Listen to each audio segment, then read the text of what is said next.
Friends good morning. आज हम करेंगे चैप्टर 7 का लेक्चर नंबर 2। और फर्स्ट लेक्चर के अंदर मैंने क्यूब रूट्स का बेसिक आपको बताया था कि किसी भी नंबर का क्यूब हम कैसे फाइंड आउट करते हैं। और मैंने आपको ये बताया था कि 1 से लेकर 12 तक जो नेचुरल नंबर्स होते हैं उनके क्यूब आपको याद होने चाहिए। उनके अगर क्यूब आपको याद होंगे तो इस चैप्टर के बहुत सारे क्वेश्चंस को आप इजीली सोल्व कर पाओगे। देखो फर्स्ट हमारा आज का जो टॉपिक होगा वो होगा, मैं आपको बता देता हूँ, unit digit of the cube of A number. आपको ये कहा जाएगा कि जैसे मान लो एक नंबर दे दिया जाएगा, आपको 23 दे दिया, मान लो 23 का कहता है क्यूब करो। क्यूब का मतलब सीधा सीधा ये होता है कि उसको 3 बार क्या करो, मल्टीप्लाई करो। उसी नंबर को 3 बार क्या करो, मल्टीप्लाई। लेकिन आपको पूरा मल्टीप्लाई करने की जरूरत नहीं है, सिर्फ आपको ये बताना है ये जो आंसर आएगा ना, इसके अंदर जो यूनिट डिजिट आएगा, यानी कि जो सबसे लास्ट डिजिट आएगा। यूनिट डिजिट का मतलब क्या होता है, सबसे लास्ट डिजिट होता है, ठीक है। यूनिट डिजिट कह लो या उसको लास्ट डिजिट कह लो। तो लास्ट वाला डिजिट क्या आएगा, आपसे ये पूछा गया है। तो आपको पूरी मल्टीप्लिकेशन करने की जरूरत नहीं होती। आप सिर्फ क्या किया करो, इसके जो लास्ट के डिजिट है ना, ये वाले, इन तीनों को आपस में मल्टीप्लाई कर लिया करो। अब मैंने आपको बताया था कि 333 की मल्टीप्लाई करोगे 3 बार तो कितना आता है, 27। और 27 का लास्ट डिजिट कितना होता है बताओ, 7 होता है। तभी मैंने आपको बताया था कि 1 से लेके 12 तक अगर आपको क्यूब याद है ना, तो कोई भी बच्चे को ये मल्टीप्लिकेशन करने की जरूरत ही नहीं पड़ेगी कि 3 इंटू 3 क्या होता है। वो जानता है ऑलरेडी कितना होता है, 27। यानी कि इसका जो यूनिट डिजिट है वो कितना आएगा, आपका 7 आएगा। अब मैं आपको एक बड़ा नंबर देता हूँ, मान लो 418 और इसका क्यूब, और आपको सिर्फ ये बताना है इसमें यूनिट डिजिट क्या आएगा। यानी कि आपको 418 को 3 बार क्या करना है, मल्टीप्लाई करना है। लेकिन फिर वही बात, मल्टीप्लाई करके नहीं दिखाना, आपको सिर्फ क्या करना है, 8 को 3 बार मल्टीप्लाई करना है। क्या करना है, 8 को 3 बार मल्टीप्लाई, यानी कि 8 का क्यूब। और 8 का क्यूब आप सभी बच्चे जानते हो कितना होता है, 512। 512 में जो लास्ट का डिजिट होगा वो कितना होगा, आपका 2 होगा। 2 क्या होगा, इसका लास्ट डिजिट होगा, यानी कि यूनिट डिजिट होगा। और आपसे पेपर में सिर्फ यही पूछा जाता है कि एक नंबर का अगर हम क्यूब करें तो उसका यूनिट डिजिट क्या आएगा। जैसे आपसे पेपर में ये पूछा जाएगा, find the find the unit digit of the cube of 7189। कहता है इस नंबर का जब हम क्यूब करेंगे तो उसका यूनिट डिजिट कितना आएगा। तो आपको क्या करना है पता है, ये लास्ट वाला डिजिट देखा करो सिर्फ आप, 9, 9 और 9, इन तीनों के आपस में क्या किया करो, मल्टीप्लाई। 9 का क्यूब वैसे आप सब जानते हो कितना होता है, 729। तो लास्ट का डिजिट कितना होएगा बताओ, 9। तो 9 इस क्वेश्चन का क्या हो जाएगा, आंसर। और अगर नहीं पता 9 का क्यूब, 9 9 जा कितना होता है, 81। 81 का लास्ट डिजिट कितना होता है, 1। 1 की 9 से फिर मल्टीप्लाई करोगे कितना आएगा, 9। तो ये देखो वही वाला 9 आ जाएगा, ठीक है। तो इस तरीके से भी आप सोच के आसानी से कर सकते हो। तो आज के बाद आपको कोई समस्या नहीं आएगी कि किसी भी नंबर का जब हम क्यूब निकालेंगे तो उसका यूनिट डिजिट क्या आएगा। ये मैंने आपको सारा का सारा बता दिया, ठीक है। अब मैं आपको इसका शॉर्टकट भी बता देता हूँ। देखो आपको ये पता है कि 1 का जब हम क्यूब करते हैं तो आंसर कितना आता है, 1 आता है। 2 का क्यूब करते हैं तो आंसर कितना आता है, 8 आता है। 3 का क्यूब करेंगे तो आंसर आएगा 27। 4 का क्यूब करेंगे तो आंसर आता है आपका 64। 5 का क्यूब कितना होता है, 125। 6 का क्यूब कितना होता है, 216। 7 का क्यूब होता है 343। 8 का क्यूब होता है आपका 512। 9 का क्यूब होता है 729। 10 का क्यूब कितना होता है, 1000, यानी कि 10 इंटू 10 इंटू 10। और 11 का क्यूब कितना होता है, 1331। और 12 का क्यूब कितना होता है, 1728। ये आपको सारे के सारे क्यूब याद होने चाहिए, ठीक है। अब मैं आपको ये बता रहा हूँ, देखो 1 किसी भी नंबर के लास्ट में 1 आएगा, उसको आपको पता है कितनी भी बार मल्टीप्लाई करो तो लास्ट में कितना आएगा, 1 ही आएगा। ऐसे ही 4, आप 4 को कितनी भी बार, 4 को 3 बार अगर मल्टीप्लाई करोगे तो लास्ट में कितना आएगा, देखो 4 आएगा। 5 को 3 बार मल्टीप्लाई करोगे लास्ट में 5 आएगा। 6 को लास्ट में 6 आएगा। फिर 9 को करोगे 9 आएगा। लास्ट में 0 है तो क्या आएगा, 0। यानी कि फर्स्ट 10 तक नंबर्स के आप क्यूब देखो। मैं ये कहता हूँ अगर लास्ट में 1 आया, या लास्ट में 4 आया, लास्ट में 5 आया, लास्ट में 6 आया, लास्ट में 9 आया, या लास्ट में 0 आया, किसी भी नंबर में, ठीक है, तो उसके क्यूब का यूनिट डिजिट सेम ही होगा, ठीक है। Unit digit of cube will be same. मैं ये कहता हूँ कि अगर किसी नंबर के लास्ट में 1 दिख जाए आपको, उसका जब आप क्यूब करोगे ना, उसके क्यूब का यूनिट डिजिट भी 1 आएगा। अगर किसी नंबर के लास्ट में 4 आ जाए तो उसका जब आप क्यूब करोगे तो उसका यूनिट डिजिट भी कितना आएगा, 4 ही आएगा। तो आपको कुछ भी सोचने की जरूरत नहीं है, ठीक है। उसके बाद देखो बाकी कितने डिजिट हो गए, 1 2 3 4 5 6, 6 हो गए। अब देखो 2 के लास्ट में कितना आ रहा है, 8 आ रहा है, और 8 के लास्ट में देखोगे तो कितना आ रहा है, 2 आ रहा है। यानी कि 8 और 2 ये क्या हो जाएंगे आपस में, इंटरचेंज। इनको क्या कर दो, इंटरचेंज कर दो। यानी कि अगर किसी नंबर के लास्ट में 8 है और उसका आप क्यूब करोगे तो उस क्यूब का यूनिट डिजिट कितना आएगा, 2 आएगा, और 2 के लास्ट में कितना आएगा, 8, ठीक है। फिर क्या रहेगा आपका, 3 और 7 रहेगा। अब आप देख लो 3 के लास्ट में कितना आ रहा है, 7, यानी कि यहाँ पे 3 है, यहाँ पे 7, और यहाँ 7 है तो यहाँ पे कितना है, 3 है। तो बस ये क्वेश्चन खत्म। 7 और 3 इनको भी आप क्या कर दो, इंटरचेंज कर दो। ये सारी चीजें आपके दिमाग में रहनी चाहिए, फिर क्वेश्चन को आप फटाफट सोल्व कर पाओगे, ठीक है। तो ये आप जो है ना स्टार लगा के अपनी अपनी नोटबुक में नोट कर लो कि किसी नंबर के लास्ट में क्या आए कि फटाफट हम उसके क्यूब का यूनिट डिजिट बता सके। जैसे मैं आपको एग्जांपल देके समझाता हूँ। अब मैं आपसे क्वेश्चन पूछता हूँ कि unit digit the unit digit of the cube of 7895 is, और ये फिल इन द ब्लैंक्स मैंने आपको दे दिया। मैं ये कह रहा हूँ कि ये इतना बड़ा नंबर है 7895, इसका आप क्यूब जब करोगे तो उसके क्यूब का यूनिट डिजिट क्या होगा। एक बच्चे ने सोचा कि लास्ट में कितना है, 5 है, और मैंने अभी बताया था अगर लास्ट में 5 आ गया तो यूनिट डिजिट कितना आएगा आपका, 5 ही आएगा। अब मैं आपसे सेकंड क्वेश्चन पूछता हूँ, example number 2, the unit digit the unit digit of the cube of 1383 और मान लो 7 इच, इस नंबर का जब हम क्यूब करेंगे तो उसका यूनिट डिजिट क्या आएगा, 7 को 3 बार मल्टीप्लाई करो सिर्फ आप, ठीक है। 7 इंटू 7 इंटू 7, 7 7 जा कितना होता है, 49, सिर्फ 9 लिखो। 9 7 जा कितना होता है, 63, सिर्फ 3 लिखो। आंसर कितना आ गया, 3। या फिर आपको याद हो कि 7 आ गया तो 3 लिखना है, और 3 आ गया तो कितना लिखना है, 7 लिखना है। तो ये बस कॉलम जो है ना आप अपनी नोटबुक में नोट कर लो और ये सारे क्यूब उतार लो। उसके बाद आपका यूनिट डिजिट का कोई भी क्वेश्चन पेपर में छूटेगा नहीं, क्योंकि बहुत आसान होते हैं। जैसे हमने ये सीखा था 7 चैप्टर में, 6 चैप्टर में, कि किसी भी नंबर का जब हम स्क्वायर करते हैं उसका यूनिट डिजिट क्या आएगा। उसके भी मैंने आपको सारे तरीके बताए थे कि 2 बार मल्टीप्लाई करना है नंबर को, क्यूब में क्या करना है आपको, 3 बार मल्टीप्लाई करना है, बस इतना करके देखना है आपको। अब देखो आपका नेक्स्ट टॉपिक, इसमें ये कहता है how to check whether a number is a perfect cube or not. यानी कि आपको ये चेक करना है कि कोई नंबर परफेक्ट क्यूब है या फिर नहीं है। मैं देखो लास्ट पेज पे आपको दोबारा लेके चलता हूँ। मैंने आपको फर्स्ट लेक्चर में बताया था कि परफेक्ट क्यूब नंबर कौन से होते हैं। जैसे हमने 1 का क्यूब निकाला, 1 आया, 2 का क्यूब 8, ये 3 का, ये 4 का, 5 का, 6 7 8 9 10 11 का क्यूब, 12 का क्यूब होते हैं ना। मैं इन्हीं क्यूब्स को क्या लिख रहा हूँ, दोबारा लिख रहा हूँ, ठीक है। मैं इन्हीं क्यूब्स को आपको दोबारा लिख के दिखाता हूँ एक बार। देखो 1 का क्यूब कितना था, 1, 2 का क्यूब कितना था, 8, 3 का क्यूब लिख रहा हूँ मैं, फिर 4 का क्यूब लिख रहा हूँ, फिर 5 का क्यूब, फिर 6 का क्यूब, 7 का क्यूब 343, 8 का क्यूब 512, फिर 9 का क्यूब, फिर 10 का, 11 का, 12 का। वैसे आप कितने भी बड़े नंबर का क्यूब निकाल सकते हो, है ना, लेकिन 12 तक तो आपको क्या याद होने चाहिए, क्यूब याद होने चाहिए। इन सभी नंबर्स को, ये जो नंबर है ना, इन सभी नंबर्स को हम क्या बोलते हैं, परफेक्ट क्यूब बोलते हैं।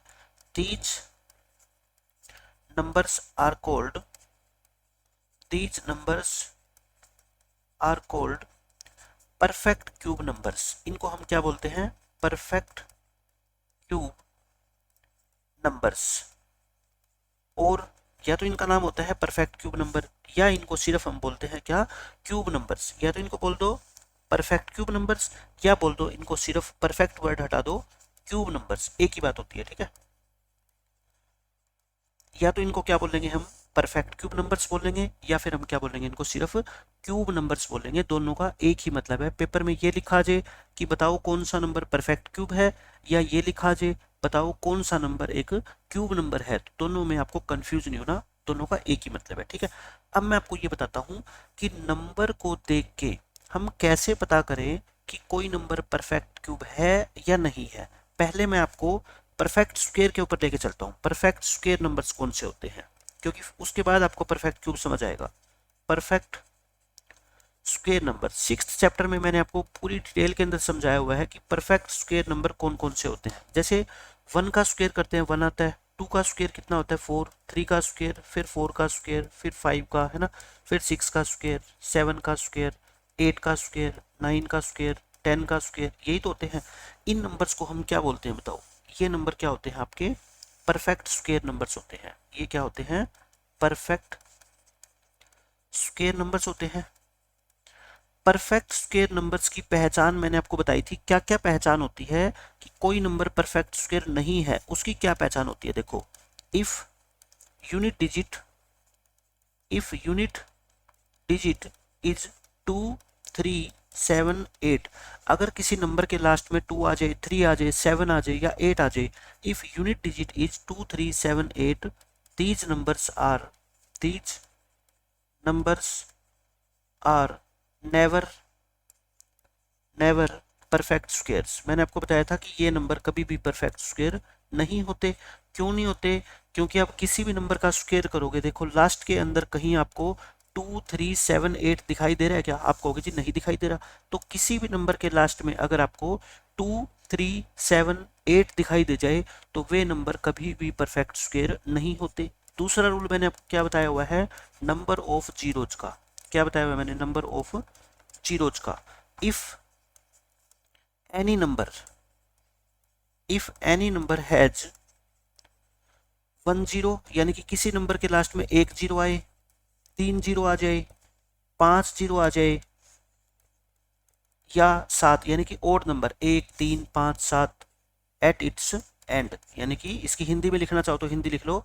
अगर किसी नंबर के लास्ट में 1 0 2 0 सॉरी 3 0 5 0 7 0 ऐसी 0 आ जाए तो वो नंबर कभी भी परफेक्ट स्क्वायर नहीं होते।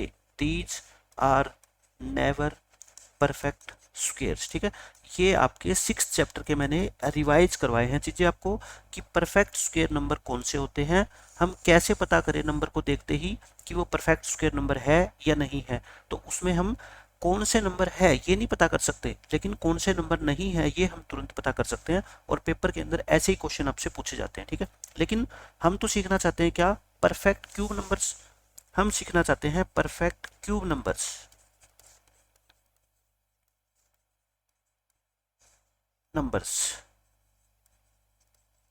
कि कोई भी नंबर परफेक्ट क्यूब नंबर है या नहीं है हमारे को कैसे पता लगेगा, यानी कि ब्रैकेट में लिख लो, कैसे पता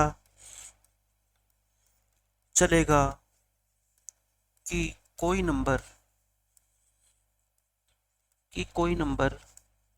परफेक्ट क्यूब है या नहीं, परफेक्ट क्यूब है या फिर नहीं, ठीक है। ये लाइन लिख लो, और ये लाइन लिखने के बाद अब मैं आपको पीछे वाले पेज पे लेके चलता हूं। आपको ये सारी चीजें नोट करनी है कि कैसे पता करें, how to check whether a number is a perfect cube or not. कैसे चेक करें कि कोई नंबर परफेक्ट क्यूब है या नहीं। एक पॉइंट तो आप लिख लो इसमें, अगर नंबर के लास्ट में क्या है, 0 है, यानी कि चाहे 1 0 हो, चाहे 2 0 हो, चाहे 3 0 हो, तो हम देख के बता पाएंगे कि वो नंबर परफेक्ट क्यूब है या फिर नहीं। दूसरे आपके ऐसे नंबर आएंगे जिनके लास्ट में 0 नहीं मिलेगी आपको, अगर नंबर के अंत में 0 ना हो, यानी कि कुछ नंबर्स तो ऐसे होंगे जिनके लास्ट में 0 आएगी, कुछ नंबर ऐसे होंगे जिनके लास्ट में 0 नहीं आएगी। तो दोनों का मैं अलग अलग आपको रूल बताता हूँ कि कैसे हम चेक कर सकते हैं कि वो परफेक्ट क्यूब है या फिर नहीं है। पहला हम करते हैं जिन नंबर्स के लास्ट में 0 है। देखो मैं आपको ये बताता हूँ कि 10 का क्यूब करके देखो, 10 का क्यूब करोगे तो कितना आएगा, 10 इंटू 10 इंटू 10, यानी कि 1000 आएगा। अब 20 का क्यूब करके दिखाओ मेरे को, यानी कि 20 इंटू 20 इंटू 20। देखो आप क्या करोगे, 1 2 3 3 0 लिख दो, और 2 की 2 से मल्टीप्लाई करोगे 4, और 4 2 जा कितना होता है 8, यानी कि 2 का क्यूब कितना होता है 8, ये आ गया। अब 30 का क्यूब करोगे तो कितना आएगा, 30 इंटू 30 इंटू 30, तो यानी कि 3 जीरो तो आएगी। और 3 का क्यूब कितना होता है आपका 27। मैं कहने का मेरा ये मतलब है कि जब किसी भी नंबर का क्यूब करोगे और उसके लास्ट में क्या है, देखो एक जीरो है, तो उसका जब क्यूब करोगे तो कितनी जीरो आ जाएगी, 3 जीरो आएगी, आएगी ना। जब आप किसी नंबर का क्यूब करोगे और उस नंबर के एंड में जीरो है, तो उसका क्यूब करने के बाद कितनी जीरो आएगी, 3 जीरो आएगी। अच्छा, अब आप कह दो कि सर अगर मान लो किसी नंबर के एंड में 2 जीरो हो, तो ये लो 100 का क्यूब करना, 100 इंटू 100 इंटू 100, ये आ गई। अब देखो 2 जीरो 2 जीरो 2 जीरो, ये मल्टीप्लाई होके कितनी जीरो बनेगी, 6 जीरो बन जाएगी। और 1 की तो कितनी भी बार मल्टीप्लाई करो क्या रहेगा आपका, 1 ही रहेगा। अब मैं आपको एक नंबर और लिखता हूँ, 120 का क्यूब, 120 या 1200 कर लो, 1200 का क्यूब, ठीक है। 1200 को 3 बार मल्टीप्लाई करेंगे, जीरो कितनी आएगी पीछे देखो, दो ये और दो ये, 6 जीरो आ जाएगी, जीरो तो आ गई। अब नंबर क्या रहेगा, 12, 12, 12 और 12, 3 बार मल्टीप्लाई करेंगे 12 की तो कितना आएगा, 1728, ये हो गया। अब आप खुद बताओ मेरे को, ये जो नंबर है, ये जो इनका क्यूब निकल के आया है, इनके लास्ट में कितनी जीरो है, बस आप मेरे को ये बता दो। इन 500 नंबर के लास्ट में देखो, इनके लास्ट में कितनी कितनी जीरो है बताओ, 3 जीरो है। और इनके लास्ट में कितनी है, 6 जीरो है। मैं ये कहना चाहता हूँ आपको कि अगर किसी नंबर के लास्ट में एक जीरो है और हम उसका क्यूब करेंगे, तो इसको 3 गुना कर दो, एक का 3 गुना 3, यानी कि 3 जीरो आएगी। अगर 2 जीरो है तो 2 को 3 से मल्टीप्लाई करो, लास्ट में कितनी जीरो आएगी, 6 जीरो आएगी। मैं ये कहना चाहता हूँ आपको कि किसी भी परफेक्ट क्यूब नंबर में लास्ट में ऐसा नहीं हो सकता कि एक जीरो हो या 2 जीरो हो, नहीं, कम से कम कितनी जीरो आनी चाहिए, 3 जीरो, या फिर कितनी आनी चाहिए आपकी, 6 जीरो, यानी कि एटलीस्ट 3 जीरो तो होनी चाहिए परफेक्ट क्यूब नंबर्स में। परफेक्ट क्यूब नंबर्स के लास्ट में एटलीस्ट 3 जीरोज तो होना जरूरी है, एटलीस्ट 3 जीरो तो होना जरूरी है। कब, अगर किसी नंबर के लास्ट में जीरो है, अगर किसी नंबर के लास्ट में जीरोज है, यानी कि कोई ऐसा नंबर है जिसके लास्ट में जीरो है, तो मैं कहता हूं कम से कम 3 जीरो तो होनी चाहिए। ऐसा नहीं है कि एक जीरो है, 2 जीरो है तो वो नंबर परफेक्ट क्यूब हो जाएगा, कभी भी नहीं होगा, ठीक है। अब हम करते हैं क्या, एग्जाम्पल। जैसे मैं ये आपसे क्वेश्चन ही पूछता हूँ, इज 72900 ए परफेक्ट क्यूब। मैं आपसे ये पूछ रहा हूँ कि क्या ये नंबर एक परफेक्ट क्यूब है। आप तुरंत आंसर बता देना है इसका, नो। क्यों आपने आंसर बता दिया, क्योंकि इस नंबर के लास्ट में जीरोज है, लेकिन वो कितनी है, 2। अगर जीरो है तो कम से कम कितनी होनी चाहिए, 3। No, it is not a perfect cube. आप सीधा कह देना कि ये परफेक्ट क्यूब नहीं है। क्यों नहीं है, बिकॉज इट हैज 2 जीरोज। इसके पीछे कितनी जीरो है, 2 जीरो है। 2 जीरो वाला नंबर परफेक्ट क्यूब नहीं होता, ठीक है। और एग्जांपल देते हैं, ये फर्स्ट एग्जांपल था। अब आप नेक्स्ट पेज पे आ जाओ, इस पे। अब मैं आपको सेकंड एग्जांपल दे रहा हूं, देखो।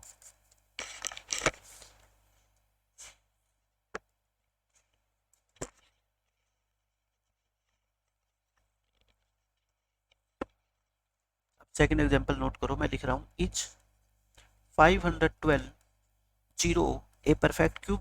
क्या ये नंबर एक परफेक्ट क्यूब है, क्या ये नंबर एक परफेक्ट क्यूब है। तो आप कहोगे आंसर में क्या लिखोगे, नो। क्यों नहीं है परफेक्ट क्यूब, क्योंकि इसके पीछे जीरो है, लेकिन कितनी जीरो है, एक। अगर जीरो आ गई तो कम से कम कितनी आनी चाहिए, 3 आनी चाहिए, ठीक है। No, it is not a perfect cube. ये सारे के सारे एग्जांपल्स आप अपनी नोटबुक में नोट कर लेना, ताकि बाद में रिवीजन करने में आपको आसानी हो। तीसरा एग्जांपल मैं आपको लिखता हूं कि इच, मैं एक नंबर आपको दे रहा हूं 8000, या फिर पीछे मैंने ये लिख दिया, इज 18,000 ए परफेक्ट क्यूब। क्या ये एक परफेक्ट क्यूब है। अब यहाँ पे बच्चा जो है ना गलती करेगा। यहाँ पे देखो इसके पीछे कितनी जीरो आ रही है बताओ, 3 जीरो आ रही है। मैंने आपको रूल क्या बताया कि अगर किसी नंबर के पीछे एक जीरो आ जाए, 2 जीरो आ जाए, तो वो नंबर कभी भी परफेक्ट क्यूब नहीं होगा। लेकिन इसका मतलब ये बिल्कुल भी नहीं है कि जिन नंबर के पीछे 3 जीरो आ गई वो नंबर हमेशा परफेक्ट क्यूब होगा। नहीं, मैं ये नहीं कह रहा कि वो नंबर परफेक्ट क्यूब होगा, लेकिन हो भी सकता है और नहीं भी हो सकता। आप इन 3 जीरो को भूल जाओ, ठीक है। इन 3 जीरो को आप क्या कर दो, छोड़ दो। 18 की तरफ देखो। आप बताओ क्या 18 कोई नंबर का क्यूब होता है? यानी कि 1 का क्यूब कितना करते हो आप बताओ मेरे को। 1 का क्यूब 1 होता है। 2 का क्यूब कितना होता है 8। 3 का क्यूब कितना होता है 27। तो 18 कहाँ गया? 18 तो यहाँ पे रह गया ना कहीं बीच में, 18 तो आया नहीं। 18 किसी भी नंबर का परफेक्ट क्यूब नहीं होता। तो क्या लिखेंगे? No, it is not a perfect cube. यानी कि ये एग्जांपल मैंने आपको इसलिए दिया ताकि आप समझ पाओ कि मैं ये समझाना चाहता हूं आपको कि 3 जीरो अगर नहीं आई किसी नंबर के पीछे तो आप डायरेक्ट बोल देना कि वो नंबर परफेक्ट क्यूब नहीं है। लेकिन अगर 3 जीरो आ गई तो फिर आप डायरेक्ट नहीं बोल सकते कि वो नंबर परफेक्ट क्यूब है, ठीक है। लेकिन पेपर के अंदर ऐसे क्वेश्चन बहुत कम पूछे जाएंगे, आपको कंफ्यूज नहीं किया जाएगा। सीधे सीधे रूल आपसे जानने हैं कि ये नंबर परफेक्ट क्यूब है या नहीं है, आप बोल देना ये परफेक्ट क्यूब नहीं है, ठीक है। तो ये तो मैंने क्या बताया आपको कि जिन नंबर के लास्ट में जीरो आती है तो हम आसानी से चेक कर पाएंगे कि कौन से नंबर परफेक्ट क्यूब नहीं होते, ठीक है। अब मैं आपको दूसरा रूल बताता हूं। जिन नंबर के लास्ट में जीरो नहीं आती, देखो क्या लिखा हुआ है मैंने, if the number does not have zeros at the end. यानी कि अगर किसी नंबर के एंड में जीरो है ही नहीं, ठीक है। जैसे मान लो मैंने ये लिख दिया 1728। अब ये बताओ, क्या मैं क्वेश्चन पूछ रहा हूँ आपसे, is this A perfect cube? क्या ये नंबर परफेक्ट क्यूब है? इसके पीछे बताओ आप पहले तो जीरो है या नहीं, आप अपने आप से बोला करो नहीं है, ठीक है। जीरो नहीं है तो हमने अभी तक रूल कौन सा सीखा है, अगर किसी नंबर के लास्ट में जीरो है तो कैसे चेक करें। लेकिन इसके पीछे तो जीरो है ही नहीं, तो फिर हम कैसे चेक करेंगे कि ये नंबर परफेक्ट क्यूब है या फिर नहीं है। इसका एक ही मेथड है सिर्फ, मेथड टू चेक, यानी कि चेक करने का कि ये नंबर परफेक्ट क्यूब है या फिर नहीं है। उस मेथड को बोलते हैं प्राइम फैक्टराइजेशन मेथड। नोट कर लो, प्राइम फैक्टराइजेशन मेथड। ये इकट्ठा ही है पूरा, प्राइम फैक्टराइजेशन मेथड। फैक्टराइजेशन एक ही वर्ड है, प्राइम फैक्टराइजेशन मेथड। सिर्फ और सिर्फ प्राइम फैक्टराइजेशन मेथड की हेल्प से हम चेक करेंगे कि ये नंबर परफेक्ट क्यूब है या फिर नहीं है। यानी कि इसके हम क्या बनाएंगे, प्राइम फैक्टर बनाएंगे। तो बनाओ प्राइम फैक्टर। 1728 2 से डिवाइड करेंगे, 2 8 जा, 2 6 जा, 2 4 जा, फिर 2 से करेंगे 432, फिर 2 से करेंगे 216, फिर 2 से करेंगे, जब तक 2 से होता है करते जाओ 27, फिर 3 पे जाएगा ये 3 3 जा 9, और फिर 3 पे जाएगा ये। तो यानी कि 1728 के फैक्टर 2 कितनी बार है, देखो 6 बार है, लिख दो इसको, 2 को लिखो 6 बार, ये लिख दिया। 3 कितनी बार है, 3 बार है, 1 2 3।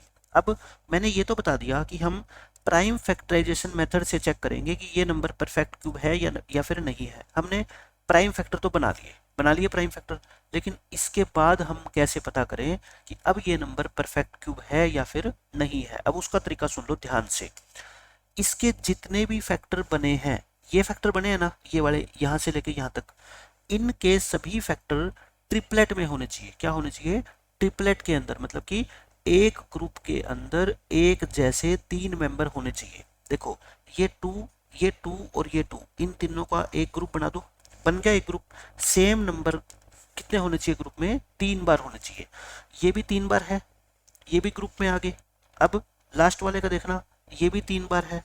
अगर सारे के सारे नंबर 3 3 के ग्रुप में हैं तब वो नंबर परफेक्ट क्यूब होगा, पक्का होगा, ठीक है। क्या होगा देखो, ये भी ट्रिपलेट है, ये क्या है बताओ? ट्रिपलेट है। ये भी क्या है? ट्रिपलेट है आपका। और ये भी क्या है आपका? ट्रिपलेट है। यानी कि कोई भी नंबर जो होगा ना वो एक जैसे कम से कम 3 नंबर होने चाहिए। ऐसा नहीं है कि 2 हो गया, 1 हो गया, कितने होने चाहिए? 3 होने चाहिए। ट्रिपलेट बन रहा है, सो हम लिखेंगे 1728 इज ए परफेक्ट क्यूब। ये क्या होता है? एक परफेक्ट क्यूब नंबर होता है। और देखो हमने अभी तो किया था कि 1728 किसका क्यूब होता है बताओ? 12 का होता है ना। तो वैसे आप डायरेक्ट भी बता सकते थे अगर 1 नंबर में क्वेश्चन आ गया, लेकिन अगर मान लो 3 नंबर में क्वेश्चन आ गया, 2 में आ गया, यानी कि सब्जेक्टिव क्वेश्चन आ गया पेपर में, आपको सोल्व करके दिखाना है, तो फिर आप क्या करोगे, इसके फैक्टर्स बनाओगे, और जितने भी फैक्टर बनेंगे वो किस में लाई करने चाहिए, आपके ट्रिपलेट में लाई करने चाहिए, तभी वो नंबर परफेक्ट क्यूब होगा, अदरवाइज नहीं होगा। ठीक है, अब मैं आपको एक और एग्जांपल देता हूं।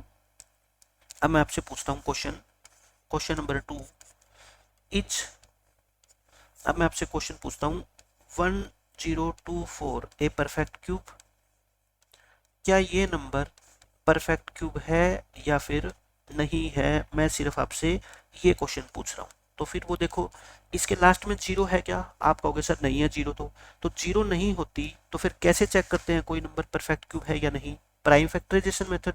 कौन सा मेथड होता है, प्राइम फैक्टराइजेशन मेथड। और प्राइम फैक्टराइजेशन मेथड क्या कहता है कि हम इसके प्राइम फैक्टर्स बनाएंगे, तो बनाते हैं प्राइम फैक्टर्स,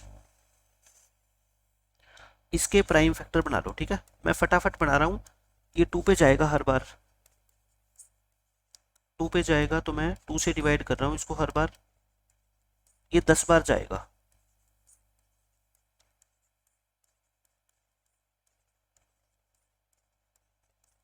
ये आप काउंट कर लेना, ये 2 जो लिख रखे हैं ना मैंने, ये कितनी बार है, 10 बार है। ठीक है, तो 1024 को हम क्या लिखेंगे बताओ, 2 की मल्टीप्लाई कर दो 10 टाइम्स, वो 1024 ही आएगा आपका। 5 6 7 8 9 10, ये हो गया। अब आप ये बताओ मेरे को, मैंने क्या बताया था, 3-3 के ग्रुप बनाने हैं आपको, क्या करना है, 3-3 के ग्रुप बनाने हैं, बनाओ। ये बन गया 3 का ग्रुप, ये भी बन गया, ये भी बन गया, लेकिन ये तो अकेला रह गया ना, ये तो 3 का ग्रुप बना ही नहीं पाया। अगर ऐसा कोई भी नंबर जो अकेला रह गया या 2 रह गए उस जैसे, तो वो परफेक्ट क्यूब नहीं होगा। सो हम लिखेंगे 1024 is not a perfect cube. अब आप समझ गए मेरी बात का मतलब, ये नंबर परफेक्ट क्यूब नहीं है। क्यों, क्योंकि हमारे को इसका एक फैक्टर ऐसा मिल गया जो ट्रिपलेट में नहीं है। ये तो ट्रिपलेट बना रहे हैं नो डाउट, ये भी बना रहे हैं, ये भी, लेकिन ये तो नहीं बना रहा ना, तो इसको भी बनाना चाहिए था, नहीं बना रहा, तो इसका मतलब ये नंबर परफेक्ट क्यूब नहीं है। अब एक और एग्जांपल देख लो, क्वेश्चन नंबर 3 में मैं आपसे पूछता हूँ is 243 A perfect cube, A perfect cube, क्या ये नंबर एक परफेक्ट क्यूब है, तो आप कहोगे हम क्या करेंगे, प्राइम फैक्टराइजेशन मेथड यूज करेंगे, क्योंकि बिना मेथड का यूज करें तो हम नहीं बता सकते, तो करते हैं प्राइम फैक्टराइजेशन मेथड यूज। 243, ये 3 से डिवाइड होता है, 3 8 जा 3 1 जा, फिर 3 से डिवाइड होगा, फिर 3 से हो रहा है, और फिर 3 से होगा, तो 3 कितनी बार है बताओ, 5 बार है ना। तो 243 को क्या लिखो, 3 इंटू 3 इंटू 3 इंटू 3 इंटू 3। अब देखो पेयर ट्रिपलेट बना के देखो, ये तो ट्रिपलेट बन गया, लेकिन क्या ये ट्रिपलेट है, नहीं है, क्या लिख दो, it is not A triplet. 3 members का जो ग्रुप होता है उसको ट्रिपलेट बोलते हैं, ये ट्रिपलेट नहीं है, सो हम लिखेंगे 243 is not a perfect cube. तो अब आपको अच्छे से समझ आ गया होगा कि किसी भी नंबर को अगर ये चेक करना हो कि वो परफेक्ट क्यूब है या फिर नहीं है, तो क्या तरीका है, prime factorisation method. Prime factor बना लो और फिर उसके बाद चेक करो कि क्या सारे के सारे फैक्टर ट्रिपलेट में है या नहीं है। अगर है सारे के सारे फैक्टर ट्रिपलेट में, तब तो वो नंबर परफेक्ट क्यूब होगा, और नहीं है तो फिर वो परफेक्ट क्यूब नहीं होगा। ठीक है, बस एक ही रूल है। अब ये क्वेश्चन हो गया आपका क्या, खत्म। अब नए क्वेश्चन आते हैं आपके, देखो अब ये क्वेश्चन आएगा आपका पेपर में, ये सिर्फ आप सॉल्यूशन पे ध्यान मत दो, यहाँ तक क्वेश्चन पढ़ो आप, सॉल्यूशन मैं खुद कराऊंगा आपको। ये देखो यहाँ तक, इससे ऊपर ऊपर वाली स्टेटमेंट आप अपनी नोटबुक में नोट कर लो। मैं ये पूछना चाहता हूँ आपसे कि find the smallest number by which 864 must be multiplied so that it becomes a perfect cube. यानी कि जैसे हमने देखो 6 चैप्टर में किया था कि मान लो एक नंबर हमारे को मिल गया, उसको किस नंबर से हम मल्टीप्लाई करें कि मल्टीप्लाई होने के बाद जो प्रोडक्ट आएगी वो एक परफेक्ट स्क्वायर बन जाए, लेकिन यहाँ पे क्या है, परफेक्ट क्यूब बन जाए। तो ये क्वेश्चन नंबर क्या है आपका 864।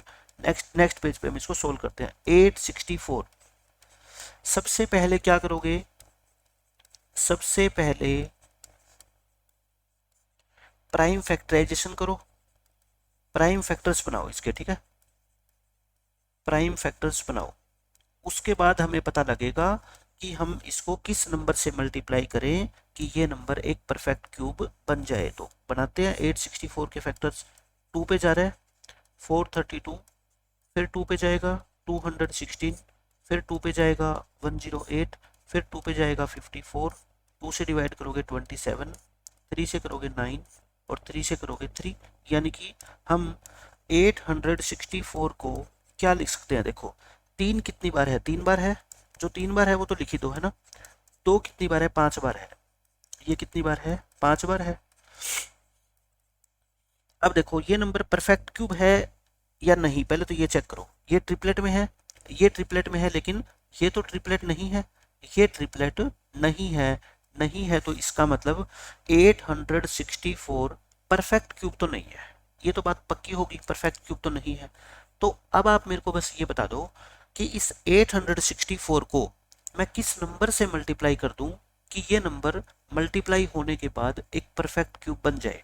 आप कहोगे सर अगर यहाँ पे एक 2 और होता, अगर यहाँ पे एक 2 और होता तब ये 2 और लिख देते हम यहाँ पे, है ना, 2 लिख के, और फिर वो क्या बन जाता, ट्रिपलेट बन जाता ना, फिर वो नंबर परफेक्ट क्यूब हो जाता। इसका मतलब हमारे को इसको परफेक्ट क्यूब बनाने के लिए किससे मल्टीप्लाई करना पड़ेगा, एक 2 और से करना पड़ेगा, ठीक है। सो हम लिखेंगे सो 864 मस्ट बी मल्टीप्लाइड बाय 2। इसको हमारे को किससे मल्टीप्लाई करना चाहिए, 2 से मल्टीप्लाई करना चाहिए, क्योंकि 2 से आप जैसे मल्टीप्लाई करोगे ना, देखो 864 को 2 से मल्टीप्लाई करो 1728 आ गया, और 1728 को आप सारे बच्चे जानते हो ये तो किसका क्यूब होता है, 12 का क्यूब होता है ना। इसका मतलब आपका जो आंसर है इस क्वेश्चन का वो कितना आएगा, 2, क्योंकि आपसे पूछा क्या गया था कि इस 864 को किस नंबर से मल्टीप्लाई करें। आप कह दो कि हमें इसको 2 से मल्टीप्लाई करना पड़ेगा, तो आपका आंसर क्या है इस क्वेश्चन का, 2 है। तो बस आपका सीधा सीधा रूल क्या है, आपको फैक्टर बनाने हैं, जो फैक्टर अकेला है या फिर ट्रिपलेट में नहीं है उसको ट्रिपलेट बनाना है। यहाँ पे तो 2 बार थे 2, तो हमने एक 2 से और मल्टीप्लाई कर दिया। यहाँ पे अगर मान लो एक नंबर 3 बच गया, अकेला 3 है लास्ट में, तो हमें 2 बार 3 और लेके आने पड़ेंगे, यानी कि तब हमारा आंसर क्या आएगा बताओ, 3 × 3 यानी कि 9, ठीक है। इस तरह का मैं आपको एग्जाम्पल दूंगा अभी। देखो अब ये क्वेश्चन पढ़ो, find the smallest number by which 40 must be multiplied. अब बस आपको यहाँ तक पढ़ना है, सॉल्यूशन नहीं पढ़ना, सॉल्यूशन मैं कराऊंगा अभी। अब मैं आपसे ये पूछ रहा हूँ कि 40 को किस नंबर से मल्टीप्लाई करूं कि वो एक नया नंबर जो आएगा वो क्या बन जाए, परफेक्ट क्यूब बन जाए 40 को। तो अब सबसे पहले हम क्या बनाएंगे, नंबर क्या है बताओ, 40। सबसे पहले आप लिखा करो बार बार एक ही चीज, सबसे पहले इसके क्या करेंगे हम, प्राइम फैक्टर्स बनाएंगे, प्राइम फैक्टर्स बनाओ। तो 40 के प्राइम फैक्टर बना लेंगे। 40 पहले 2 पे डिवाइड होगा, 2 से डिवाइड कर दो, 2 से डिवाइड करोगे तो कितना आएगा आपका 20, फिर 2 से डिवाइड करोगे 10, फिर 2 से डिवाइड करोगे कितना आ गया आपका 5। तो अब आप क्या लिखो 40 को, 40 इज इक्वल टू 2 कितनी बार है, 3 बार, और 5 क्या है अकेला। अब सबसे पहले तो आप ये बताओ मेरे को, क्या 40 एक परफेक्ट क्यूब नंबर है। आप कहोगे सर ये तो ट्रिपलेट है, लेकिन ये तो ट्रिपलेट नहीं है, तो 40 तो परफेक्ट क्यूब नंबर नहीं है।